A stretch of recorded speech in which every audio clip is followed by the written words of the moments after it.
we have pursued a requested application to apply for an OCC license as well as a Fed master account.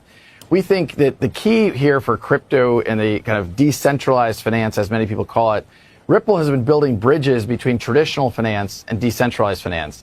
The world isn't going to be taken over by crypto. Instead, we think about how do we take the best of what crypto brings in facilitating faster, cheaper transactions and bring it to traditional finance. Ripple just got conditional approval from the OCC to charter a national trust bank in the United States. This is not the average partnership headline in the crypto space. This is Ripple walking straight into the federal banking system through the front door. And what that means for XRP? And before we get started, we're going to break this down from the OCC perspective. We're going to see why this is important, not only for XRP, but for the broader ecosystem that's built around the XRP ledger, why this opened the liquidity gates, and finally, what that means for Ripple itself. The OCC stands for the Officer of the Controller of the Currency, and this is precisely what they said. The OCC just announced its conditional approval of 5 national trust bank applicants. Now, this comes straight from the US banking regulator itself, so it's not speculation, it's not some random news on X. That's happening on real time. And the OCC made it very clear. Those 5 financial institutions were about to enter a very small group. A selected group of regulated financial enterprises in America. Subject to meeting the OCC conditions, these institutions will join approximately 60 other national trust banks currently supervised by the OCC. You do not take this path unless you are serious. You do not invite this level of inspection unless you are building something tangible. Something that's meant to last for decades. Ripple National Trust Bank. And for over 5 years, I have been telling you this exact same path. Ripple was never born to be just a private company. It means Ripple is building a structure where they can run stablecoin grade reserve management and custody inside the National Trust Bank framework. And this is the exact type of framework that serious financial institutions in America actually respect. Not some shady business that operates offshore. Where is the United States better served? Are we served by creating clear rules of the road and having this industry thrive here at home? Or should we push it offshore where people are less protected? And this is where real stablecoin becomes the main character in the story. Because if RLUSD is going to scale in America and globally, institutions want one thing: regulatory clarity, oversight, and clear rails. And yes, I know the haters are about to scream, it's not XRP, it's real stablecoin. If Ripple is building the compliant rails for the US dollar, that's not bad for XRP. It enhances the entire ecosystem because once you have regulated stablecoin plumbing, you get bigger flows, bigger corridors, and bigger settlement demand across the stack. Because XRP is designed for what stablecoins aren't capable of doing globally without fragmentation. Neutral bridge liquidity when you are moving value across different systems. Ripple's national bank charter moves as part of the broader push for deeper integration with traditional finance. And Ripple made it very clear their intentions to seek a Fed master account. Now back to the OCC release, this line sends ripples across the entire markets. New entrants into the federal banking sector are good for consumers and for the economy. In one side of the equation, you have the banking lobby that cries out because crypto doesn't follow strict regulations.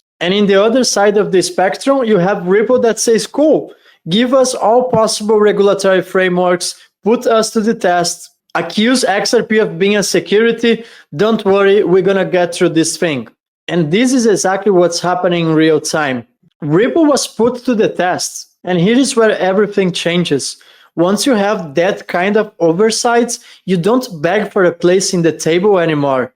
You become a VIP. You're playing on the same level field as major financial institutions like the Bank of International Settlements and the IMF. You just keep building and delivering, and the system adjusts for you. At this point, you don't need to fit in the system anymore. You become part of the system itself. And whether people like it or not, that infrastructure always puts XRP into the spotlights, because XRP is the native liquidity asset on the XRP ledger. And the XRPL is built for real-time settlements. Every transaction on the ledger burns XRP. XRP is the foundation for the entire ecosystem. Without XRP, there is no Ripple. Well, XRP, and I sometimes have to remind the world of this, but XRP is at the heart and soul of what Ripple is doing. We care deeply. We have called it our North Star. But at the end of the day, we want to do things that are good for the XRP ecosystem. We want to build trust in XRP. We want to build utility in XRP, and we want to build liquidity in XRP. Now, it may not be, some people may look at it and be like, I don't really, scratch their head a little bit. Well, I promise you that we see in the three-dimensional game of chess, we see how we believe that's going to evolve. Sometimes we'll probably do things that are more obvious and some less obvious. That's okay with us. Ripple needs XRP more than XRP needs Ripple. So here's my final take. This is not the end game. We are just getting started. This is just a signal that XRP holders will right once again. You still want a banking license, right? Even though you have this deal with BNY. Well, yes is the short answer. We have pursued and requested application to apply for an OCC license as well as a Fed master account. We think that the key here for crypto and the kind of decentralized finance, as many people call it, Ripple has been building bridges between traditional finance and decentralized finance. The world isn't going to be taken over by crypto. Instead, we think about how do we take the best of what crypto brings in facilitating faster, cheaper transactions and bring it to traditional finance. That's been at the heart of what Ripple has been focused on from the beginning. This is a step towards that, and certainly getting an OCC license. For those that have said that the crypto world wants to be unregulated, whatever, the opposite is true. I'm here in Washington in part, as you referenced, there's a Senate Banking Committee hearing today. We are advocating as an industry to be regulated.